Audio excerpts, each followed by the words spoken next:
Eu lembro que naquele dia ele nem terminou o café. Estava em pé, do lado da pia, passando o dedo na tela do celular. A camisa amassada, o olho meio fundo. Ele sempre deixava o celular carregando encostado no micro-ondas enquanto comia. Mas naquela manhã, não. Ficou com ele na mão o tempo todo. Eu ainda tentei puxar conversa, perguntei se ele tinha dormido mal, se queria que eu esquentasse o café de novo. Ele só respondeu, tá bom assim, e ficou ali, de canto, de corpo presente e cabeça longe. A gente estava estranho fazia umas semanas. Nada de grave, só um cansaço que se acumulou. Ele tinha pego o hábito de rodar de manhã cedo, parava para almoçar em casa e depois saía de novo para fazer corrida até quase meia-noite. Eu sempre dizia que isso não ia terminar bem. Ele respondia que era só uma fase, que a gente precisava fechar uns buracos. Nessa manhã, eu acho que eu estava mais impaciente do que o normal. Talvez porque era segunda-feira. Talvez porque a gente mal se falava direito fazia dias. Eu falei com um pouco de acidez. Nem gritei, nem fui grossa. Só deixei sair. Uma hora você vai sair e não vai voltar. Ele não respondeu de imediato. Só olhou para mim como quem escuta mais do que devia. Demorou uns segundos para abrir a boca. Quando abriu, foi só isso. Se eu não voltar, é porque achei que você ia ficar melhor sem mim. Não foi grito, não foi ameaça. Foi dito do jeito mais calmo possível. Quase que murmurado, como quem só queria dar fim à conversa. E deu. Ele pegou a mochila, olhou para o lado de fora da casa, ajeitou o retrovisor da janela e saiu. Eu lembro que fiquei em pé, segurando a colher dentro da xícara, escutando a porta bater sem força. E depois, o barulho do carro descendo devagar pela rua. Aquilo me apertou de um jeito que eu não soube descrever. Não era arrependimento nem preocupação, era outra coisa. Uma sensação de que alguma coisa tinha saído do lugar. Não era a hora daquilo. Fiquei o resto do dia entre o serviço e o celular. Mandava mensagem de hora em hora, só para saber onde ele estava. Ele respondia com emojis, com já tô em casa. Às vezes mandava áudio de 3 segundos. Tô indo.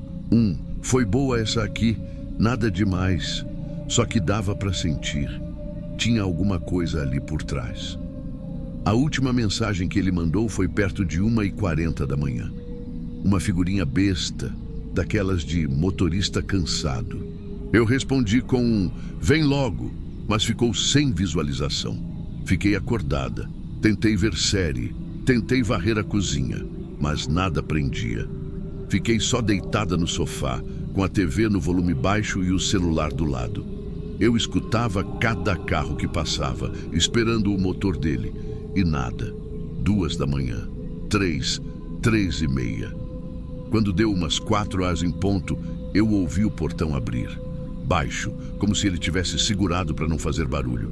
Eu levantei de vez, nem lembro se calcei o chinelo. Quando fui até a porta, ele já estava entrando. Era ele. Do jeito de sempre. Mochila jogada no chão, chave pendurada no gancho, sapato chutado para o canto. Ele passou por mim sem dizer nada. Me olhou como quem estava esperando eu falar alguma coisa. Mas eu estava muda. Fiquei ali, parada. Ele andou até a cozinha, abriu a geladeira, ficou olhando por um tempo como se não soubesse o que queria pegar. Depois voltou e disse só, tava com saudade do teu arroz, do nada.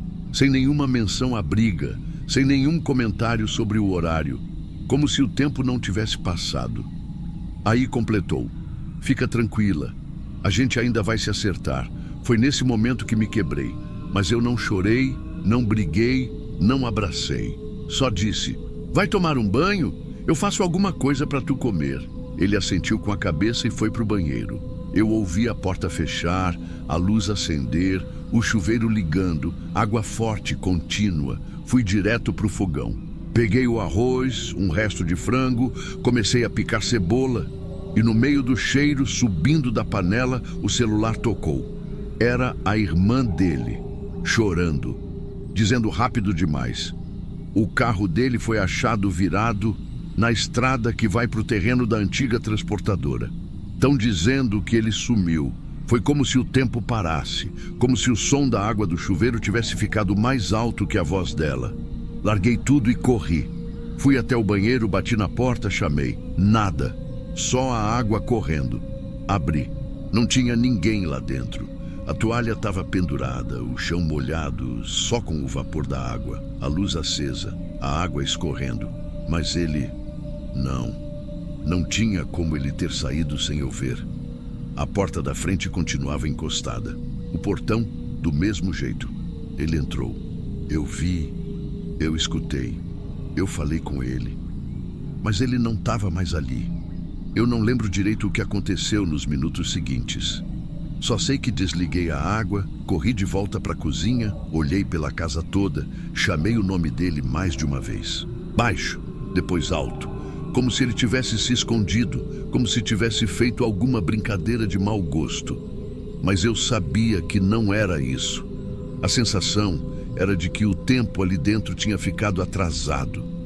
Como se a casa estivesse presa em algo que só eu estava vivendo. Eu sentei na beirada do sofá e fiquei com o telefone na mão. A irmã dele continuava mandando mensagem. Estava lá, no local do acidente. Disseram que o carro tinha descido uma ribanceira. Encontraram ele lá dentro, sozinho. E que tinha sido por volta das 4 da manhã. 4 da manhã, o mesmo horário que ele entrou aqui em casa, tirou os sapatos, falou do arroz. Era o mesmo homem, a mesma roupa, o mesmo cansaço no olhar. Eu não falei nada com ninguém naquele dia, nem no trabalho, nem para os vizinhos. Só mais tarde, quando a polícia veio aqui para pegar os documentos, é que me dei conta de que ainda tinha prato sujo na pia, cebola cortada no balcão, fogão ligado. Tudo parado no tempo em que ele esteve aqui. Disseram que foi acidente, que ele perdeu o controle na curva, que o trecho estava escuro. Disseram também que ninguém ouviu freada, que o carro só sumiu da pista. Eu não fui ver o carro, nem o lugar, não consegui. O que me travou de verdade foi o e-mail que chegou 2 dias depois. Era da plataforma de corridas, um e-mail automático. Dizia que a última corrida dele tinha sido confirmada às 3h57, mas o botão de finalizar nunca tinha sido apertado. Aquilo ficou martelando na minha cabeça, porque a gente sabe, quando o motorista termina a corrida, precisa apertar o botão. E ele era metódico com essas coisas. Sempre dizia que não deixava nada aberto, que conferia tudo antes de encostar o carro. Mas dessa vez, ficou aberto.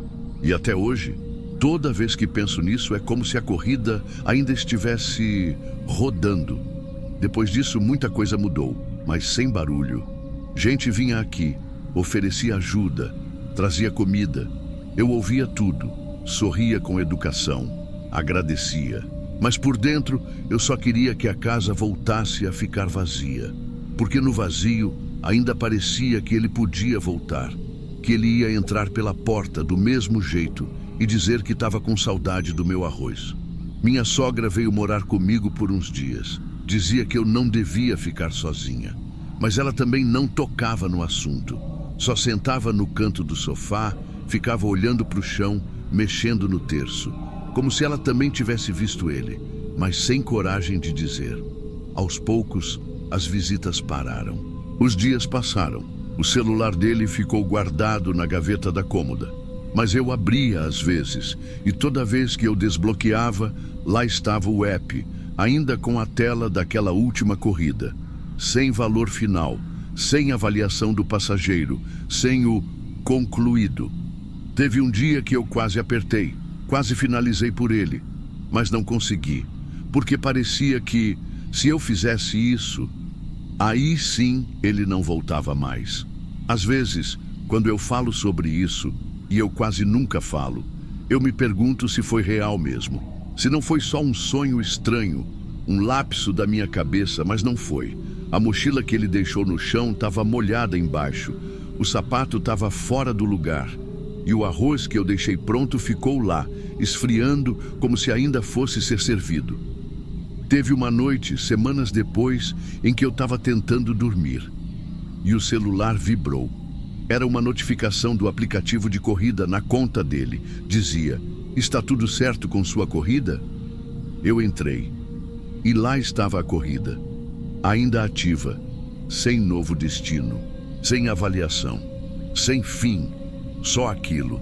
Eu sei que tem gente que vai dizer que isso foi minha cabeça, que é o peso do luto, que é coisa de sentimento mal resolvido. Mas para mim, não é só isso, porque ele esteve aqui, ele passou, falou comigo, não para ficar, mas para avisar que ia. Teve uma frase que ele disse uma vez quando a gente ainda estava se conhecendo. Tinha sido numa conversa boba, dessas de madrugada. Ele disse: "Se um dia eu sumir, tu me procura no caminho." E eu ri na época. Perguntei: "Que caminho?" E ele só respondeu: "Aquele que ficou pela metade." Hoje eu entendo. A corrida ficou pela metade. A gente também. Eu não sei o que aconteceu de verdade naquela estrada. Se ele dormiu no volante, se o carro deu problema, se teve alguma coisa que ele viu e não contou. Mas eu sei o que aconteceu aqui. Ele entrou, tirou o sapato, disse que estava com saudade e deixou a casa com cheiro de banho recém-tomado. Depois, foi e não voltou mais. Eu ainda tenho o celular dele guardado e de vez em quando o aplicativo vibra sozinho, como se alguém, em algum lugar, tivesse tentando terminar o que não terminou. Mas eu deixo ali, carregando como ele deixava, porque eu sei que mesmo não tendo voltado com o corpo, ele passou aqui, não para se despedir, mas para garantir que a última palavra não fosse a minha. Disseram que foi um acidente, outros que ele se perdeu na mata. Eu não sei o que foi. Só sei que mesmo não tendo voltado, ele passou aqui para avisar que ia. Ele tinha jeito de quem ia, mas não queria. Foi só o bastante para eu não passar o resto da vida achando que a última palavra foi minha. Se inscreve no canal para não perder os próximos relatos.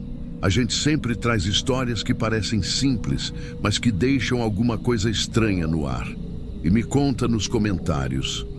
Você acha que ele voltou mesmo? Ou ela só ouviu o que precisava para seguir em frente? Tô curioso para saber o que você achou dessa história.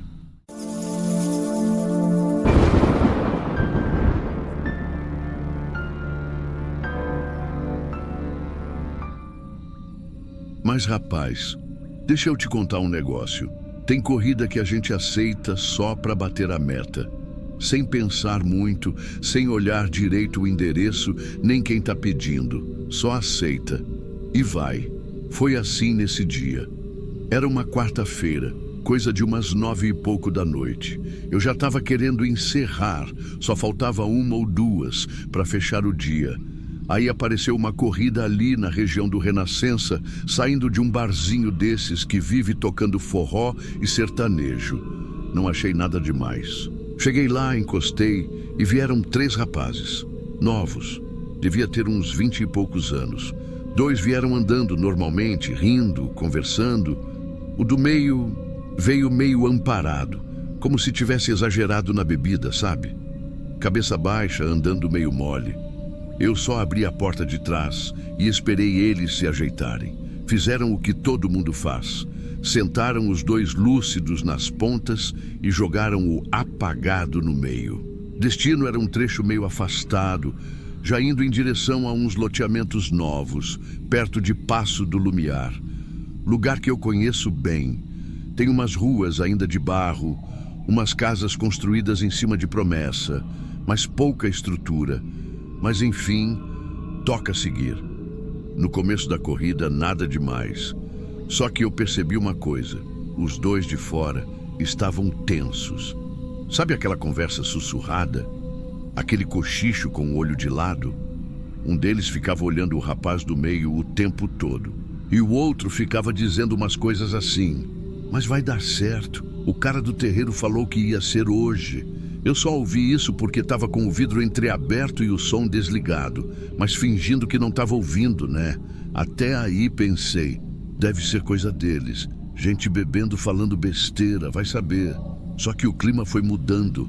Sabe quando o carro tá andando, mas parece que o ar dentro dele parou? E eu quieto, né? Dirigindo.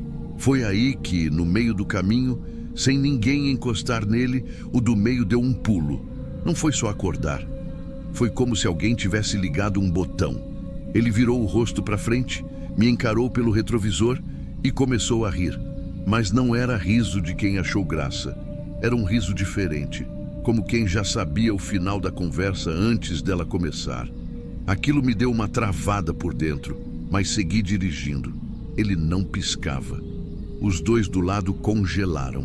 Um até colocou a mão no ombro dele como se quisesse acalmar, mas ele ignorou e começou a falar, assim sem encadear as frases. Era tipo, o carro branco, a blusa azul, a mão no volante que não era tua. A última frase me arrepiou, porque eu estava no volante. E na hora, o coração deu aquele salto, como se tivesse errado o caminho, mas pior. Mas eu continuei fingindo que não ouvi. Aí ele parou de olhar para o retrovisor, olhou pela janela, parecia ver coisa que não estava ali, e continuou. Ele te vê sair às 6, mas não sabe que você volta às 3. Quando ele falou isso, eu não sei explicar, meu estômago travou, minha cabeça quis desacreditar, mas meu corpo entendeu, porque lá em casa, a minha esposa sempre disse que saía de casa às 6, e eu, que saía do outro trabalho às 2 e pouco, chegava em casa umas 3, 3:10.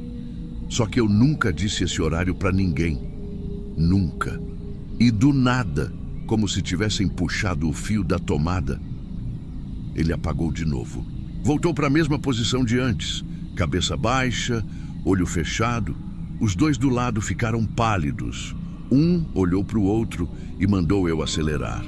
Disseram que iam deixar ele em casa, que às vezes ele dá essas crises, e eu só balancei a cabeça. Não falei nada, nem fiz pergunta. Terminei a corrida, eles desceram e eu fiquei parado com o carro ligado por uns 2 minutos, sem conseguir mover a mão do volante. Fui para casa como se estivesse voltando de outro planeta.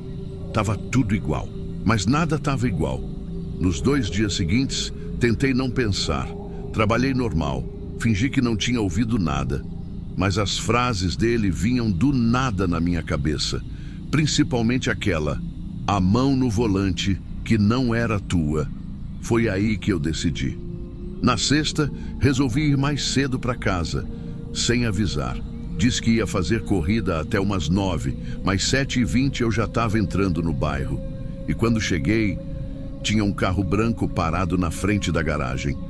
Um modelo que eu nunca tinha visto, e uma blusa azul, jogada no encosto da cadeira da varanda. Eu nem entrei. Voltei para o carro, sentei no banco como se tivesse 100 quilos a mais nas costas. Não chorei, não gritei, só fiquei ali, olhando o volante. E foi aí que eu entendi. Não foi ele que me contou. Foi alguma coisa dentro dele, que falou no lugar dele. E eu escutei. Mesmo fingindo que não escutei. Naquela noite eu não bati na porta, nem buzinei. Só dei ré. Voltei com o carro bem devagar e estacionei 2 ruas depois. Fiquei ali uns 20 minutos sem fazer nada, nem pensar. Só deixando o barulho do motor ligado disfarçar o que estava passando aqui dentro. Engraçado como a gente vive desconfiando de certas coisas. Mas quando a prova aparece, parece que é a gente que fica errado. No outro dia, ela me mandou mensagem como se nada tivesse acontecido, perguntando se eu ia almoçar em casa ou levar marmita. Eu respondi normal. Fiz de conta que estava tudo igual, mas dentro de mim alguma coisa mudou. Eu parei de perguntar onde ela estava, parei de forçar conversa e comecei a voltar mais cedo, sem avisar. E não foi 1 nem 2 vezes que eu vi movimentação estranha, sombra passando pela janela, uma luz que apagava rápido demais, até uma vez que alguém saiu pela lateral da casa, achando que eu não estava vendo, e eu continuei calado. Não era medo, era uma espécie de confirmação lenta, como se a verdade fosse se apresentando aos poucos, para não me quebrar de uma vez só. Só que teve um dia que eu não consegui mais fingir. Foi quando abri o armário de cima da estante e vi uma sacola com remédios dentro. Só que não eram dela, nem meus. E na receita tinha o nome de um homem que eu nunca ouvi falar. Foi aí que me veio na cabeça de novo. Ele te vê sair às 6, mas não sabe que você volta às 3. Eu não sei como aquilo foi parar na boca daquele rapaz, mas sei que ele não me conhecia, nunca me viu na vida, e mesmo assim falou como se tivesse lido o que estava no fundo da minha cabeça fazia tempo. Depois daquilo, eu tirei uns dias. Fiquei sem aceitar corrida, sem falar com ninguém. Fiz só o básico e decidi encostar um pouco o carro. Teve um dia, fui caminhar no calçadão da Ponta da Areia só para clarear as ideias. Sentei num banco qualquer com o boné puxado para frente e fiquei vendo os outros passarem. E aí eu pensei, será que o que falou ali era ele mesmo? Ou será que tinha alguma coisa naquele corpo que aproveitou aquele momento para abrir a boca e dizer o que ninguém tinha coragem? Não sei, só sei que desde aquele dia eu passei a escutar mais o que as pessoas dizem quando não estão dizendo nada. E passei a dar mais valor para as palavras soltas, para aquele tipo de frase que ninguém esperava ouvir, e muito menos dizer. Porque às vezes não é a pessoa que está falando. É só alguma coisa usando ela para deixar escapar. E quando escapa, não volta mais, não. Hoje em dia, eu ainda dirijo. Voltei com as corridas devagar. Mas já é outro ritmo, outro olhar. Quando vejo 3 pessoas entrando no carro, uma apagada no meio, eu penso 2 vezes. Não por medo do que vai acontecer, mas por medo do que pode ser dito. E eu quieto, né? Talvez ele tivesse mesmo encostado de alguma coisa. Ou talvez fosse só alguém dizendo tudo o que ninguém queria ouvir, eu incluído.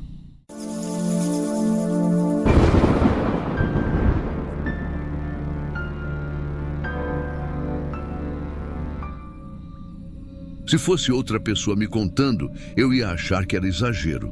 Mas como aconteceu comigo, até hoje eu penso nisso como quem tenta não pensar. Essa corrida foi numa quinta-feira, se não me falha a memória. Devia ser umas 5 da tarde. Eu estava ali entre uma e outra naquele trecho da rodovia Miguel Melhado Campos, quase na saída para Indaiatuba. Sol baixo, aquele céu meio branco de nublado e o app meio parado. Até que chegou uma notificação. Mas não era uma corrida normal, dessas que toca com aviso sonoro.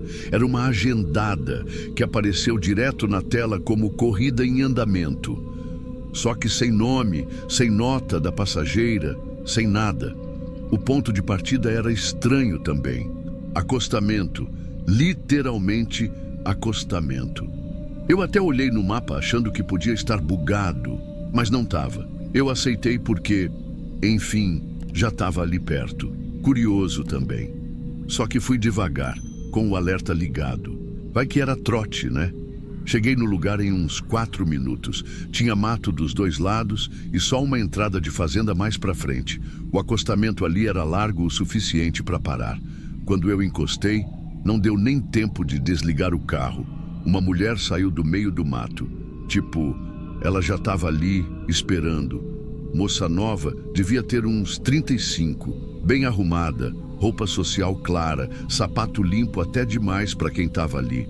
Não estava com celular na mão, nem bolsa, nem nada. Só entrou no carro e puxou o cinto. Eu virei para ela e perguntei, boa tarde, qual o destino? Ela olhou para frente e disse, vai indo, eu te aviso. O jeito que ela falou não era ríspido, mas também não era de quem estava pedindo favor. Era cansado e certo, como quem já sabia onde ia parar. Não é querer julgar, mas na hora deu uma mistura de preocupação e desconfiança. Pensei, ou ela está fugindo de alguma coisa, ou indo resolver de vez. Só que aí, né, o que você vai fazer? Expulsar a passageira? Segui, mas fiquei com os 2 olhos nela pelo retrovisor. A gente andou uns 5 minutos no sentido oposto de onde ela tinha vindo. E ela foi dando as direções só com gestos.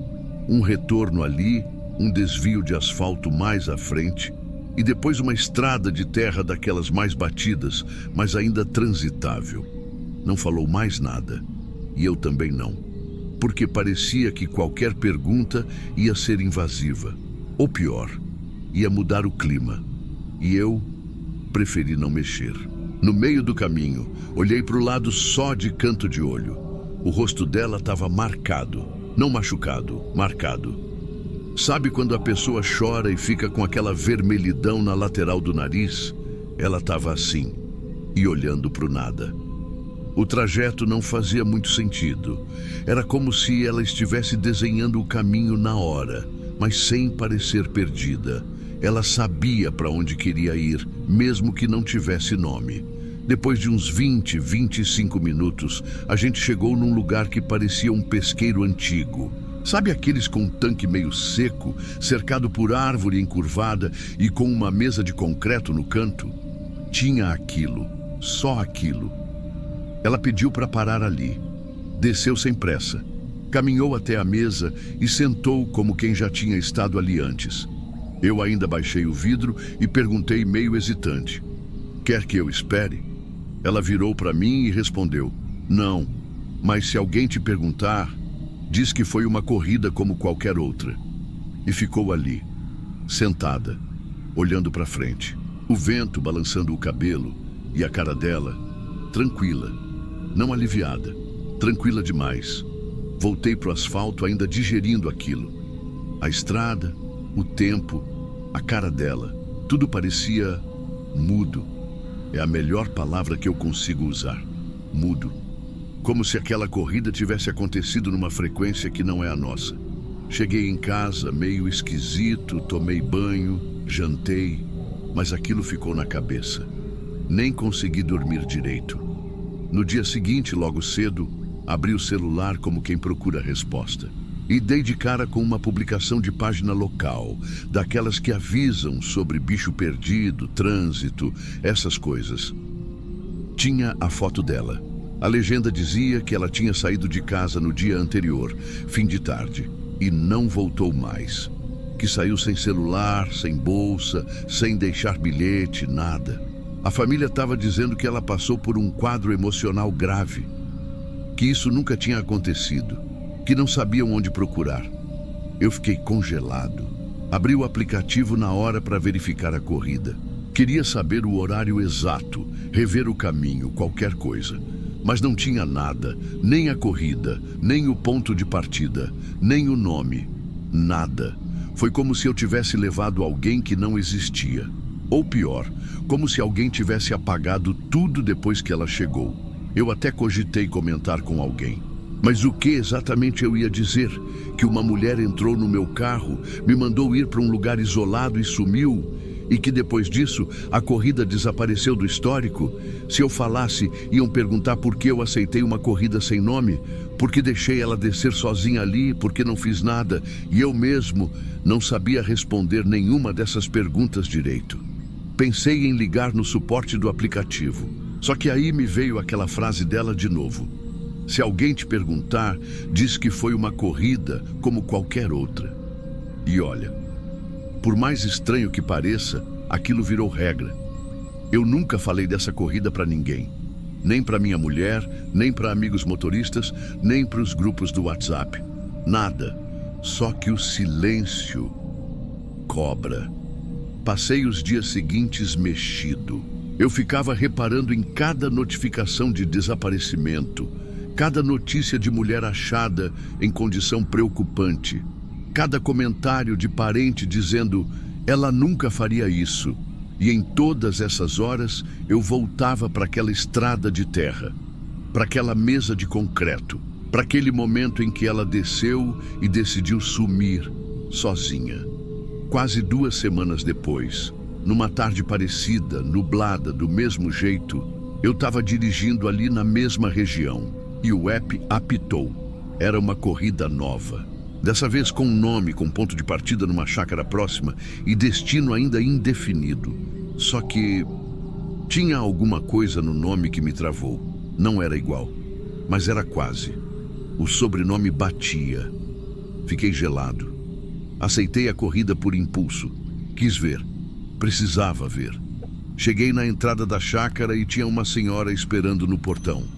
Bem arrumada, mas com uma expressão carregada. Me cumprimentou com educação, entrou e só pediu: Leva até o centro, por favor. Durante o trajeto, ela puxou conversa. Falou do clima, das obras da estrada, dessas coisas que gente do interior puxa quando não quer falar do que realmente está incomodando. Mas num momento, já mais perto da cidade, ela comentou, como quem está falando sozinha, olhando para a janela. Ela fazia esse caminho aqui, mas nunca falava onde ia. Às vezes nem levava o celular. Eu não perguntei quem era ela, nem precisei. Só escutei. A senhora ficou em silêncio por um tempo. Depois disse, a gente sempre acha que conhece, né? Mas tem dor que não avisa que chegou. Só entra.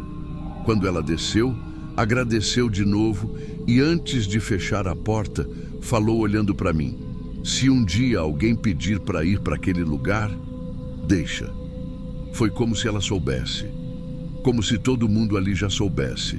Só que ninguém comenta. Ninguém expõe. Faz mais de 6 meses agora. Voltei a passar naquela estrada algumas vezes, até por curiosidade. Mas nunca vi ninguém ali de novo. A mesa continua lá. As árvores também. E toda vez que eu passo, eu olho. Só para conferir. Não aconteceu mais nenhuma corrida parecida. Nenhum outro nome estranho. Mas às vezes, quando o sol começa a cair e o app está em silêncio, eu lembro do jeito que ela falou. Se alguém te perguntar, e juro, tem horas que eu escuto aquele som de cinto sendo puxado, mesmo sem ninguém no banco de trás. Eu sigo fazendo minhas corridas, tarde, noite, madrugada. Mas toda vez que uma corrida aparece do nada, com ponto de partida estranho ou sem informação direito, eu paro, respiro e penso, será que é só mais uma corrida? Ou será que tem gente que não quer ser achada e só precisa de um último trajeto para desaparecer sem fazer barulho?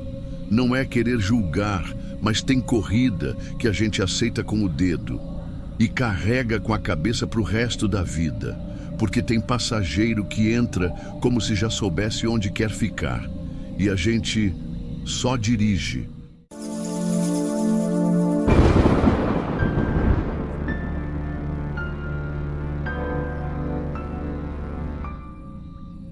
Eu não sei se já aconteceu com você, mas tem hora que a cabeça da gente entrega coisa que o resto do corpo não acompanha. Tipo, você tá ali fazendo uma coisa pela primeira vez, mas parece que já sabe o que vai acontecer. Não é intuição, não. É uma sensação besta, só que insistente, sabe? Pois é, foi isso que me pegou naquela noite.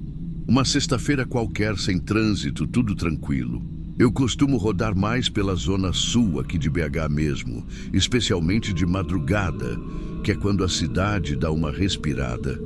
Peguei uma corrida ali, perto do ponto final de ônibus do bairro Santa Lúcia. Já era quase meia-noite e pouco. A menina estava encostada na barra de ferro do ponto de moletom, mexendo no celular. O tipo de passageira que você vê toda hora. Tranquila, educada, sozinha. Assim que ela entrou, só confirmou o nome com a cabeça e disse, é por aqui mesmo. Só que, mal eu saí do ponto, já senti uma coisa errada. Errada para mim, não para ela. Porque a corrida era para um bairro que eu nunca tinha ido. Só que, de algum jeito, eu já sabia o caminho inteiro. Não é força de expressão, não. Eu sabia mesmo. Sabia onde ia ter quebra-mola, onde ia ter buraco, onde eu ia precisar dar seta. Não era só uma sensação de já vi isso em algum lugar. Era como se fosse um roteiro antigo dentro da minha cabeça, só esperando ser executado. Eu até cheguei a dar uma disfarçada e conferir o mapa, só que estava igual. Cada virada que eu pensava em fazer, estava lá no aplicativo. Era como se eu estivesse dirigindo no piloto automático, mas adivinhando cada curva um segundo antes da setinha virar. No banco de trás, ela estava calada. O tipo de silêncio que não incomoda de cara, mas que vai virando outra coisa com o tempo. Eu tentei puxar assunto, perguntar se ela queria o ar mais forte, se o caminho era aquele mesmo. E ela só soltava um sim, tá certo, é por aqui mesmo, Aí teve uma hora que eu virei numa rua de terra batida, meio escura, uma daquelas que parece mais um atalho improvisado. E antes de eu perguntar qualquer coisa, ela já disse: "Pode seguir, é aqui mesmo." E eu juro por tudo, eu já tinha passado por aquela rua. Só que não, nunca tinha ido naquela parte da cidade, nunca tinha pego corrida para lá, nem conhecia ninguém nos arredores. Mas o meu corpo lembrava da inclinação do volante, do tanto que eu precisava pisar no freio antes da valeta. Lembrava do matagal do lado direito, da casa com a luz da garagem acesa e da mureta quebrada no fim da rua. E foi aí que bateu a dúvida maior. Será que era só impressão? Ou eu já tinha dirigido ali antes sem lembrar? A gente chegou numa parte que parecia não ter mais nada. Rua sem saída. Um terreno meio aberto com um muro em volta. Tava tudo tão quieto que eu consegui escutar meu pisca-alerta quando parei o carro. Ela tirou o cinto, disse "obrigada" e desceu sem pressa. Caminhou até o muro e sumiu. Não tinha portão, não tinha entrada visível. Ela foi para trás do muro e pronto. Sumiu como quem já sabia para onde ir. Eu fiquei uns segundos parado ali, olhando aquele espaço, pensando se chamava, se perguntava se estava tudo certo. Mas o jeito que ela desceu parecia natural, como quem estava voltando para casa. E foi aí que eu olhei para o celular para encerrar a corrida. Só que não tinha corrida nenhuma aberta. Nada. O aplicativo estava na tela inicial, como se eu nunca tivesse saído do ponto de ônibus. E o saldo da noite estava igual ao de antes dela entrar. Nesse ponto eu já estava com a boca seca e o peito dando uns pulos. Abri o histórico. E aquela viagem simplesmente não existia. Nem nome da passageira, nem trecho, nem print que resolvesse. E o pior é que eu fiquei com vergonha de comentar. Porque se eu falasse isso para alguém, iam dizer que era bug do app, ou que eu aceitei corrida fora do sistema. Mas não foi. Eu vi ela entrar, ouvi ela falar. Eu lembrei do caminho todo. No outro dia, não sei se por curiosidade ou por desespero mesmo, eu voltei até o ponto onde tinha pego ela. Fiquei lá uns minutos, parado, olhando as pessoas. Até pensei em perguntar se alguém lembrava dela, mas como é que você descreve alguém que entrou no seu carro e sumiu? Não tem muito o que explicar. Só sei que no fim da semana seguinte fui levar um passageiro mais velho num bairro próximo. A conversa estava leve, ele era desses que gosta de comentar coisa da cidade. Quando passamos pela entrada daquela rua, a mesma rua, eu perguntei: "Aquele trecho ali é tranquilo?" Nunca mais voltei para lá, e ele soltou: "Ali, uai, ali foi onde encontraram aquela moça, a que sumiu no ponto de ônibus. Estava atrás de um muro, no meio do mato. Isso tem uns meses já." Eu não respondi nada. Nem sei se consegui respirar direito. Só balancei a cabeça e fui embora. E até hoje, eu não sei se levei alguém naquela noite ou se foi ela que me levou. Depois daquele comentário do passageiro, eu só queria terminar logo a corrida e encostar o carro. Não era medo. Era mais um tipo de aperto que eu não sei explicar. Um incômodo que fica por dentro, como se a cabeça da gente tivesse visto uma coisa antes do olho perceber. Fiquei uns 2 dias sem rodar. Inventei que o carro precisava de alinhamento, balanceamento, revisão de freio, qualquer desculpa que me fizesse não abrir o aplicativo. Só que cê sabe como é, a gente depende disso. Então, quando voltei, jurei para mim que ia rodar só pelas áreas que já conheço. Bairros grandes, pista boa, posto 24 horas por perto, sem atalho, sem rua vazia, sem corrida longa de madrugada. Mas parece que o aplicativo não aceita isso, porque na primeira noite, a segunda corrida que tocou foi para a mesma região. Um ponto diferente, outro nome. Mas o destino era exatamente o bairro de antes. E pior, quando eu abri o mapa, era o mesmo trajeto, curva por curva. Na hora, minha mão suou tanto que o celular quase escorregou. Recusei. Deixei o carro parado por uns 5 minutos, de farol baixo, só escutando a ventoinha do ar-condicionado girando. E o mais estranho foi que, mesmo sem aceitar, eu continuei olhando o mapa, como se estivesse esperando a curva virar sozinha. Te juro, eu já sabia até onde o aplicativo ia mandar virar à esquerda. Sabia o nome da rua, o ponto com a luz amarela, a biqueira da ladeira que encosta no terreno. Sabia até a hora em que o barulho do carro ia mudar por causa do calçamento quebrado. E o pior de tudo, eu senti o cheiro do mato antes de chegar. Mesmo estando longe, eu não dormi direito naquela noite. No outro dia, fui revisar os prints que costumo tirar das corridas maiores.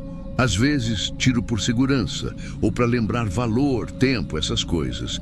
E eu achei uma foto da noite em que levei aquela menina. Só que era uma imagem estranha. O print mostrava a tela inicial sem corrida ativa, igual ao que vi na hora. E foi aí que caiu a ficha. Eu tinha tirado um print antes de perceber que a corrida tinha sumido. Ou seja, era como se o aplicativo já estivesse zerado enquanto a corrida ainda estava acontecendo. Não sei se você já passou por algo assim. De achar que está fazendo uma coisa em tempo real, mas a tecnologia não acompanha. Como se não tivesse registro de que você esteve ali. Como se aquilo não tivesse acontecido. Mas mesmo assim você lembra. Nos dias seguintes, comecei a tentar racionalizar. Pensei, vai ver que era uma corrida fora da plataforma. Vai ver que alguém me pagou em dinheiro e eu não lembro. Mas não, eu não aceito corrida fora do app. Nunca aceitei. E ninguém me pagou nada naquela noite. E foi só então que eu me lembrei de um detalhe que eu tinha apagado. Lá pro meio do trajeto, acho que na segunda rotatória, meu celular deu uma vibrada leve, uma notificação do próprio app dizendo corrida em andamento. E isso não era para acontecer, porque a corrida já estava em andamento fazia tempo. A mensagem apareceu como se tivesse começado só ali. Depois que lembrei disso, minha cabeça virou um novelo. Comecei a me perguntar, será que eu entrei numa rota que não devia existir? Ou pior, será que aquela corrida só começou ali mesmo e o resto foi tudo lembrança? Parece coisa de doido, né? Só que aí veio o detalhe que me deixou mais desconcertado. Cerca de um mês depois, tocou outra corrida curta, dentro da cidade, tranquila. Era um senhor com uma voz meio rouca, carregando sacola de mercado. Conversa vai, conversa vem. A gente tocou no assunto de lugar perigoso da cidade. E eu não sei por que acabei citando aquele ponto de ônibus ali da Zona Sul. E ele, do nada, soltou assim: uai, foi ali que aquela menina apareceu de novo, né? Falaram que viram ela tentando entrar num carro outro dia. Achei que era boato, mas foi ali. Na hora eu congelei. Mas segurei a voz e perguntei: apareceu de novo? Como assim? E ele: dizem que a mulher de uma casa ali do lado viu uma moça parecida encostada no ponto tarde da noite. Disse que ficou parada lá, olhando para os carros, sem chamar corrida nenhuma, mas sumiu de novo antes da polícia chegar. Eu deixei ele falando. Só fui balançando a cabeça como se fosse só mais um caso da cidade. Mas por dentro, alguma coisa me dizia que se eu passasse por lá de novo, ia ver ela do mesmo jeito. Mesma roupa, mesma cara, mesma postura e pior, eu ia saber o caminho inteiro de novo, mesmo que ele não existisse.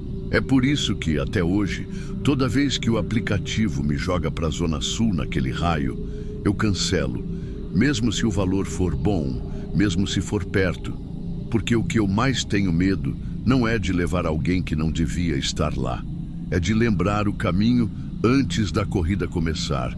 E se isso acontecer, aí eu não sei se sou eu que estou dirigindo, ou se só estão me usando de novo para chegar lá.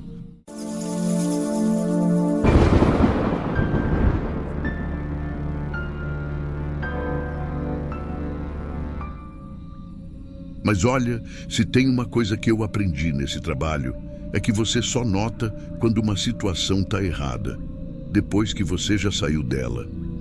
Eu estava saindo do plantão naquela madrugada, cansada, querendo tomar banho e deitar.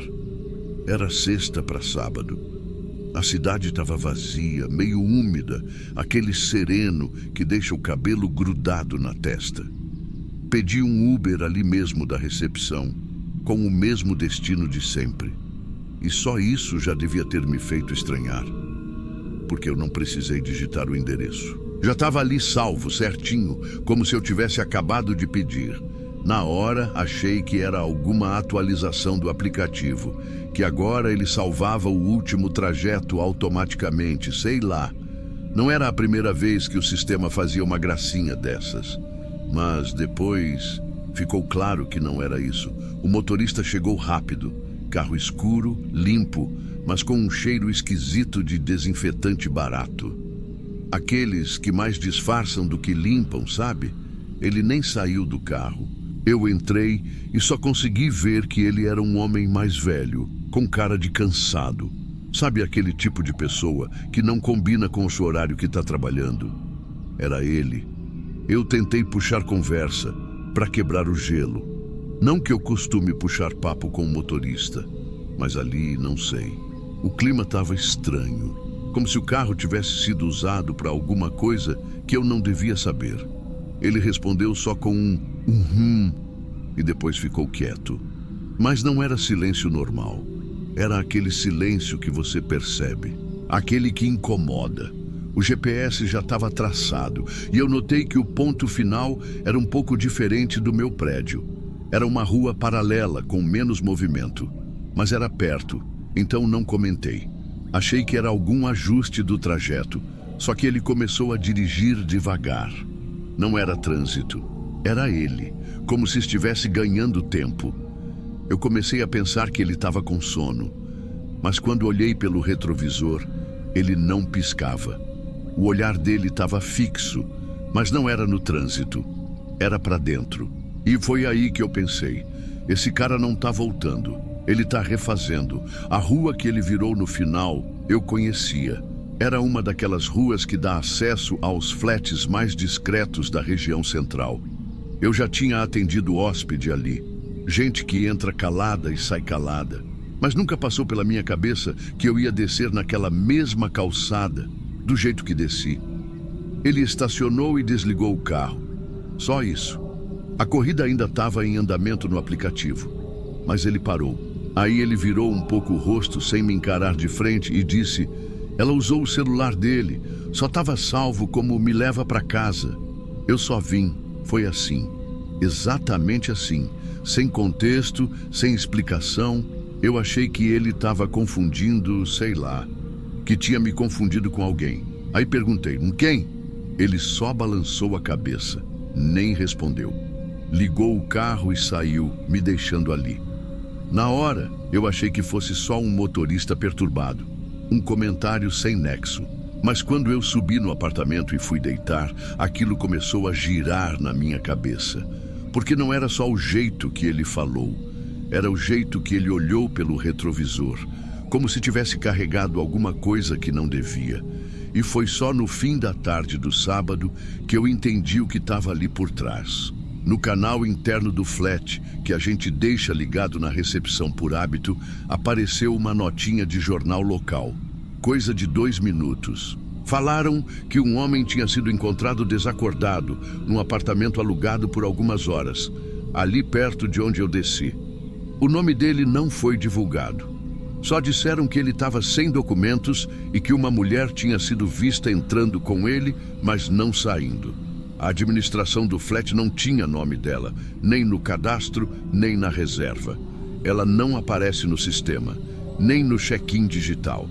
A imagem que a câmera pegou era de uma mulher magra, cabelo preso, usando um casaco longo. Só que a câmera não gravou o rosto dela nitidamente, só o jeito de andar, rápido, reto, sem virar para a câmera nenhuma vez. E eu juro, eu já vi aquele andar antes. Não sei onde, mas já passou por mim e passou sem ser notado. Talvez tenha sido ali mesmo, no balcão onde eu fico à noite, enquanto gente entra e sai sem perguntar nada. Talvez tenha sido no próprio elevador. Ou talvez ela só estivesse esperando a última corrida. aquela que ela pediu com o celular dele. Eu fiquei vendo aquela reportagem umas 3 vezes. Passava em loop ali no canal do Flat. Ninguém prestava muita atenção, porque era sábado à tarde e a recepção estava cheia de check-out. Mas eu não consegui parar de olhar. Aquelas imagens da mulher entrando me incomodavam. E não era pela imagem em si, era pela ausência dela. Tava tudo meio errado. Ela não falava com ninguém. O homem que entrou com ela também não parecia alterado. A postura dele era normal, roupa de trabalho. Mas depois que os dois entram no elevador, só ele reaparece, desacordado, carregado por um segurança, horas depois. E aí me caiu uma ficha. O apartamento que ele foi encontrado era exatamente no flat onde eu trabalho. Só que em outro andar, um que a gente nem costuma alugar à noite. Na hora, o sangue gelou, porque quando você trabalha nesse tipo de lugar, você começa a entender os detalhes pequenos. Tipo o andar que ninguém reserva direto, o horário que só cliente esquisito entra, a reserva feita em nome de terceiros. Mas esse caso não tinha nem isso, não tinha nome, não tinha reserva. E, segundo a gerente, nem câmera interna registrou a entrada dos dois no corredor. A gravação do elevador mostrou os dois subindo, só isso. Depois, só mostra o segurança entrando com um outro funcionário quando o alerta do quarto foi acionado por falta de resposta. Ela não desceu, ela não pegou a chave, ela não saiu pela porta. O problema é que o rosto dela não constava em lugar nenhum, nem no sistema do flat, nem nas imagens da portaria, nem nas câmeras da rua. Só aquele frame, aquela imagem parcial. O andar, o casaco, a postura, como se o sistema inteiro tivesse sido burlado, mas sem nenhum sinal técnico disso. E aí voltei naquela corrida, voltei naquela frase. Ela usou o celular dele, só estava salvo como "me leva para casa". Eu só vim. Comecei a pensar que talvez ele, o homem, tivesse mesmo salvado o endereço como "me leva para casa". Talvez porque já conhecia o caminho. Talvez porque já tivesse levado alguém ali antes. Mas não foi ele que pediu. Aquela corrida caiu para mim, para eu entrar no lugar de alguém que devia ter saído dali, só que não saiu. Eu tentei olhar no meu aplicativo o histórico daquela corrida e não constava como solicitada por mim. Aparecia como corrida compartilhada, iniciada por um terceiro, mas sem identificação. Parecia um bug ou uma falha. Mas eu sei que não foi. Sabe o que é mais estranho? Depois disso, nunca mais consegui pedir Uber daquela conta. Tentei reinstalar o app, tentei mudar a senha, tentei até abrir chamado com o suporte. Eles disseram que meu CPF não estava vinculado a nenhuma conta ativa, que o número de telefone foi usado em outro perfil, mas também não constava em uso. Sumiu. Como se alguém tivesse feito login, usado o que precisava e depois limpado tudo. Só que para isso, precisaria ter tido acesso físico ao meu celular. E ele nunca saiu do meu bolso naquela noite. Nunca. Eu lembro exatamente da notificação vibrando quando o carro chegou. Eu mesma segurei o celular para confirmar o modelo, e o rosto do motorista era o mesmo da foto. Era ele. Ele não me confundiu. Ele só não esperava que não fosse ela que ia entrar. Ou talvez esperasse. Porque agora, pensando com mais calma, eu percebo que ele não olhou surpreso quando me viu. Ele só olhou cansado, como se aquela corrida já tivesse sido feita, como se ele só tivesse voltado para repetir. E o cheiro do carro não era só desinfetante, era tentativa de apagar alguma coisa, como se algo tivesse ficado ali tempo demais. Ou alguém. Desde então, eu comecei a reparar nas reservas que chegam à noite.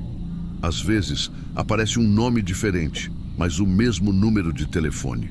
Às vezes, uma mulher entra com um olhar baixo, não fala com ninguém, sobe sozinha, e no dia seguinte, nem café da manhã ela pega.